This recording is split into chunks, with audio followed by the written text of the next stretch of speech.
शुरू कर दी। आदरणीय साथी नमस्कार, जय हिंद, जय भारत, जय संविधान। साथियों, ये वार्ड 237 में हम लोग यहाँ से कंप्लेंट आई थी। इंस्पेक्टर साहब यहाँ शिव कुमार बंसल जी है और जो सारा काम देखते हैं वो हीरज जी है। दरअसल हमने यहाँ पर आकर देख लिया है और जो कंप्लेंट थी उसका भी सॉर्ट आउट हो गया है। हमारे भाई थे कर्मचारी, वो उनसे बात हो गई है, चीजें ठीक है, सब कुछ कंट्रोल में है, कोई दिक्कत वाली बात नहीं है। नीरज भाई बहुत अच्छे से अपना काम करते हैं, कभी आज तक कोई शिकायत नहीं आई।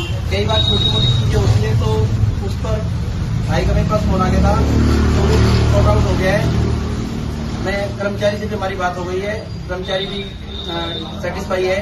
तो साथियों, अब जो भी हमारे साथी है एमसीडी पेरेंट साइक्लोन के, अब यहाँ पर 237 वार्ड का मामला सॉर्ट आउट हो गया, यहाँ पर कोई भी ना आए।